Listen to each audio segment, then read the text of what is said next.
Hello guys, আসসালামু আলাইকুম। আজ আমি একটা রেসিপি শেয়ার করব। ইলিশ মাছের মাথা দিয়ে কীভাবে অল্প উপকরণে রেসিপিটা করা যায়। সবাই রান্না করে সবার মতো করে, আমি আমার মতো রান্না করছি। তো আসুন দেখুন কীভাবে করি। প্রথমে আমি ইলিশ মাছটা ভেজে নেব। ইলিশ মাছটা সুন্দর করে ভেজে নেব।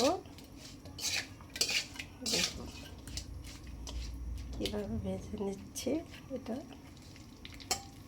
একটু দেখুন।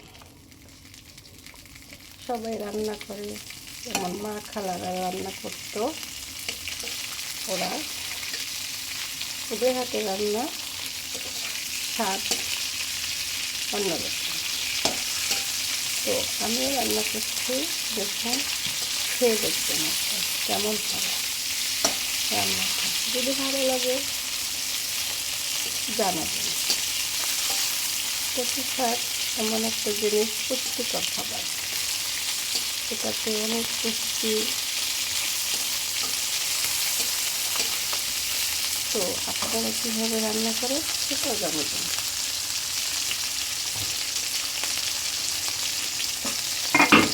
আমি আমার মতো রান্না করছি, আপনারা আপনাদের মতো রান্না করছেন। কিন্তু এভাবে রান্না করে খেয়ে দেখবেন, ভালো লাগবে।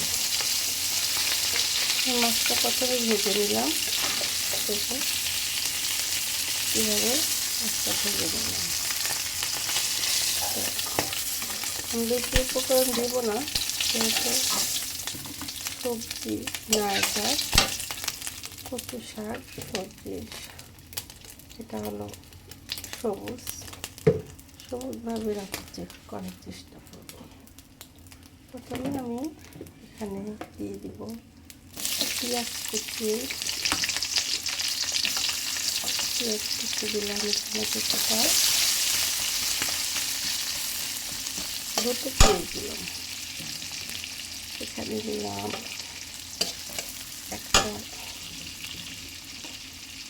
একটা রসুন কুচি দিয়ে দিলাম। জালটা একটু বাড়িয়ে কমিয়ে নিতে হবে, যেহেতু পুড়ে না যায়। পুড়ে গেলে স্বাদ থাকবে না। তো আপনারা কীভাবে রান্না করেন এটা কমেন্ট করে জানাবেন। আর এইভাবে রান্না করে খেয়ে দেখতে পারেন। যেহেতু কচু শাক, আমি এখানে একটু কাঁচামরিচ দিয়ে রান্না করব, যেহেতু সবুজ শাক কাঁচামরিচ দিয়ে ভালো লাগবে বেশি খেতে। তো আমি এখানে কাঁচামরিচ দিয়ে দিলাম অনেকগুলো। কাঁচামরিচ দিলে স্বাদটা ভালো লাগবে আর খেতেও ভালো লাগবে। তারপরে দিয়ে দিব আমি এখানে একটু হলুদ গুঁড়ো দিয়ে দিব। হলুদ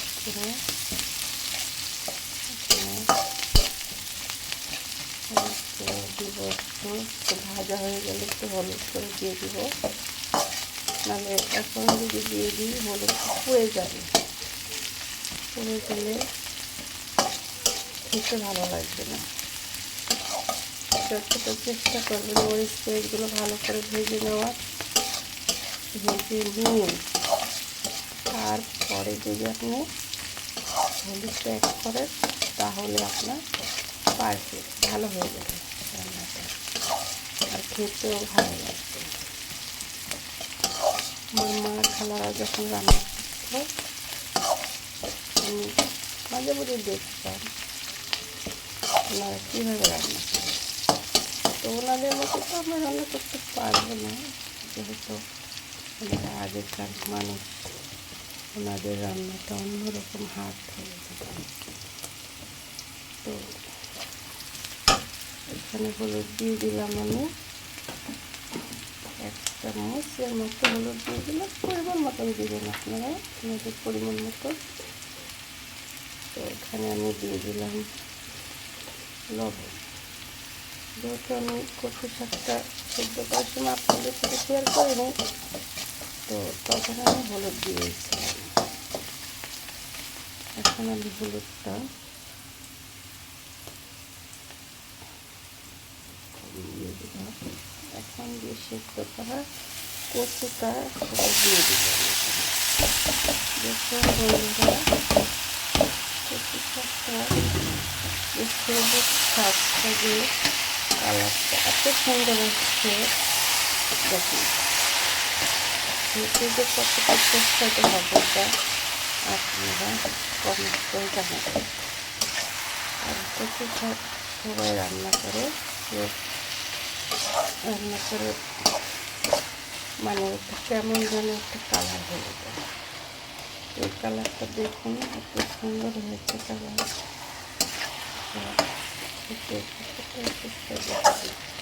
আমি কিন্তু এখানে কোনো উপকরণ দিইনি, দেখছে একটু কাঁচামরিচ দিয়েছি। যেহেতু আমি ইলিশ মাছটা দেবো এখানে, সেই জন্য আমি অন্য কোনো মশলা ব্যবহার করি না। ইলিশ মাছের সেই ঘ্রাণটা থাকবে না, এখানে যদি আমি অন্য মশলা দিতে চাই।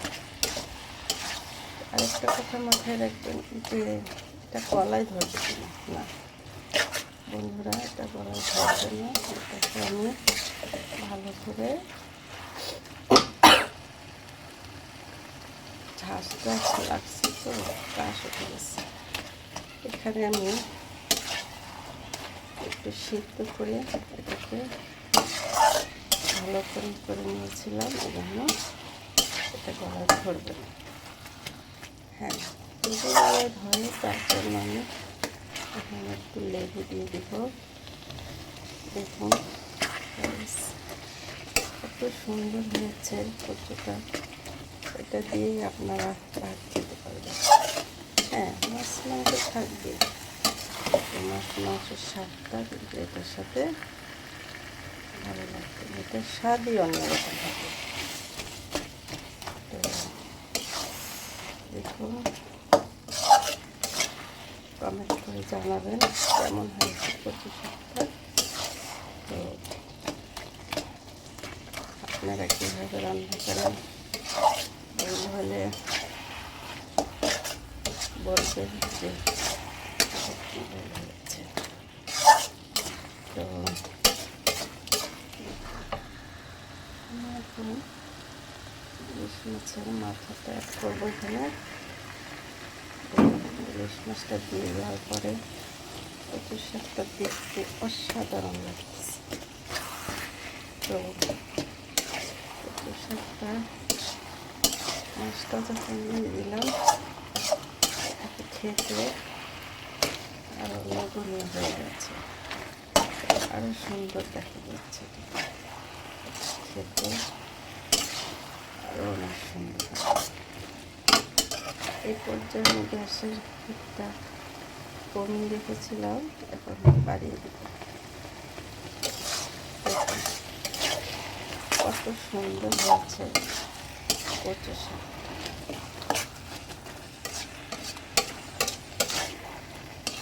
কচু শাকটা যেমন সবুজ তেমন সবুজের রেশমিটা অনেক সুন্দর, কালারটা যেমন তেমনি রয়েছে। সবুজ শাক যদি সবুজ না হয় খেতেও ভালো লাগে, দেখতেও ভালো লাগে। তাহলে আজকে এই পর্যন্ত বন্ধুরা, থাকবেন, সুস্থ থাকবেন। আল্লাহ হাফেজ।